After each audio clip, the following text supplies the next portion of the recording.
Kinwestiyon ng isang dating kongresista kung bakit isang tao ang hinahabol ng Marcos Jr. administration sa laban nito kontra korupsyon sa anomalya sa flood control. Si MJ Mondihar para sa report.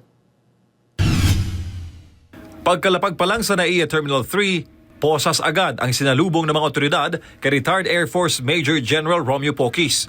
Nahaharap si Poquis sa kasong inciting to sedition dahil sa mga puna nito sa isyu ng korupsyon sa Marcos Jr. government. Agad namang nakapagpiyansa si Poquis noong January 5 dahil bailable ang kanyang kaso.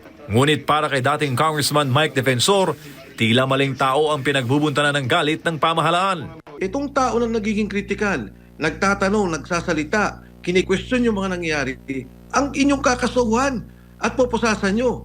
Nagugat ang kaso ng dating general sa umunoy panawagan nito sa Armed Forces of the Philippines na ma-withdraw ng suporta sa gobyerno.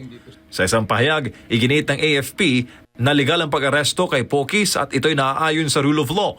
Ayon sa AFP, bagamat ginagarantiyahan ng saligang batas ang freedom of expression, may hangganan raw ang karapatang ito, lalo na kung may panawagan na maaaring magdulot ng kaguluhan o paglabag sa batas. Pero para kay Defensor, hindi ang legalidad ng pag-aresto ang pangunahing issue, kundi bakit mas mabilis ang aksyon laban sa mga kritiko kaysa hulihin ang mga totoong mastermind sa flood control anomaly.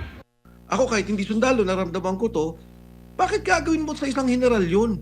Na nagserbisyo sa gobyerno, nagsakripisyo, nagbigay ng magandang serbisyo sa ating bansa, tapos nagsasalita lang at nagtatanong, sabihin mo na nga, na critical siya sa gobyerno, sinasabi niya, magnanakaw ang mga nasa gobyerno. Ikukulong mo, general, na ipapahiya mo, ang gusto mo talaga ipakita sa airport pa lang, sasalubugin mo, pupusasan ninyo? Giit pa ng dating congressman, sa halip na habulin ng mga personalidad na makasasagot sa anomalya ay iba ang kinakasuhan ng Estado. Bilyong-bilyong piso ang sangkot sa mga substandard at ghost flood control projects na siyang dahilan ng matitinding pagbaha sa maraming lugar sa bansa nitong nakaraang taon. Sa loob ng termino ni dating Public Works Secretary Manny Bonoan ang mga kwestiyonableng proyekto. Unahin na natin, si Secretary Manny Bonoan, agency niya yung pinag-uusapan sa flood control corruption, pinakawalan. Yung mga contractors, sinabi nila noon may 67. May kinasuhan ba? Wala.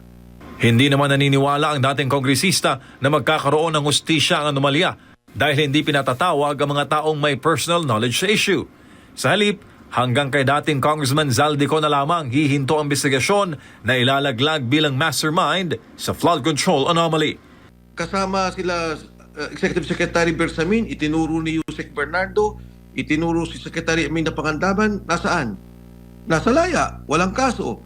'Di ba? Ito yung mga halimbawa na kung bakit nagagalit yung tao. Para sa Diyos sa Pilipinas kung mahal, MJ Mondihar, SMNI News.